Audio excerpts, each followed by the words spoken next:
છેલ્લા 2 મહિનામાં રાહુલ ગાંધી ગુજરાત પ્રવાસે 3 વખત આવી ચૂક્યા છે। જે પ્રકારે રાહુલ ગાંધીએ લોકસભાના ફ્લોર પરથી કીધું હતું કે અમે ગુજરાતમાં 2027માં અમારા પક્ષની પાર્ટી બનશે, તેને લઈને કોંગ્રેસની મીટ ગુજરાત તરફ મંડાઈ છે ને ત્યારે ગુજરાતના કોંગ્રેસના કાર્યકર્તા શું માની રહ્યા છે તેમની સાથે સીધી વાત કરીશું।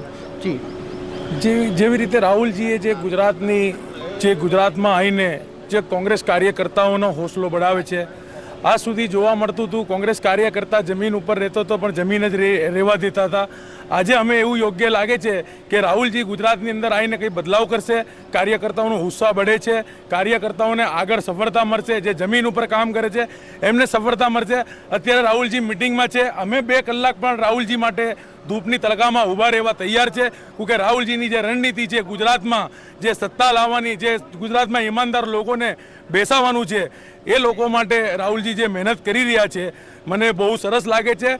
ને જે અત્યાર સુધી જે બેઈમાન લોકો હતા, જે ભાજપના મળેલા લોકો હતા, એ લોકોને રાહુલજી સસ્પેન્ડ કરશે ને ઘણા હજુ નીકળશે, એ લોકોને પણ કોંગ્રેસમાંથી કાઢી મૂકવામાં આવશે ને કોંગ્રેસના જે વફાદાર સૈનિક છે એ લોકોને પણ કોંગ્રેસમાં સ્થાન મળશે એવી અમને આશા છે રાહુલજી જોડે। પણ ગુજરાતમાં જે પ્રમાણે જિલ્લા પ્રમુખોને લઈને નિમણૂક કરવાની છે તેવી પણ એક વાત ચાલી રહી છે, ત્યારે કાર્યકર્તા શું માને છે?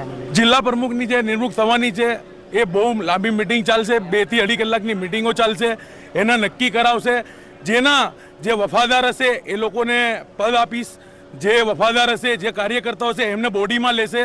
એ બધું રાહુલજીએ સ્પષ્ટ સાફ શબ્દમાં કહી દીધું છે કે કોંગ્રેસમાં હવે કોઈ બી ડોગલા માણસ નહીં ચાલશે, બેઈમાન માણસ નહીં ચાલશે, ગદ્દાર માણસ નહીં ચાલશે। રાહુલજીએ જે બાહેદારી આપી છે એમાં અમારું હોસલો બહુ અફજાવ છે। અમે 15 થી 16 સાલ થઈ ગયા અમને કોંગ્રેસ માટે અમે રોડ ઉપર આંદોલન પણ કરે છે, કોંગ્રેસનું પ્રચાર પણ કરે છે ને કોંગ્રેસમાં અમે રાહુલજીને જે અત્યારે ગુજરાતની મહેનત જે કરી છે એમાં અમને એવું લાગે છે કે અમને બી કંઈ સ્થાન મળશે એવી અમને બી આશા છે। પણ એમને રાહુલ ગાંધી તો દિલ્હી રહેતા હોય છે, ગુજરાતમાં 1 વાર કે 2 વાર 3 વાર આવતા, પણ ગુજરાત દિલ્હીથી બી રાહુલજીએ ગુજરાતમાં ઓબ્ઝર્વેશન મૂકેલા છે।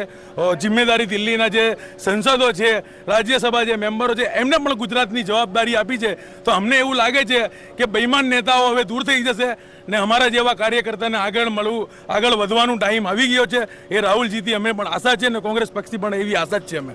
જે ચોક્કસથી આપણી સાથે કોંગ્રેસના એક કાર્યકર્તા હતા, તેમણે જે રીતે ગુજરાતમાં કોંગ્રેસ મજબૂત થવાની છે અને 2027માં કોંગ્રેસ જીતવાની છે તે પ્રકારની વાત કરી છે। મારી સાથે મારા સાથી તોફિક ગાંચીને રજા। વૈષ્ણવજન તો તેને કહીએ જે પીડ પરાઈ જાના।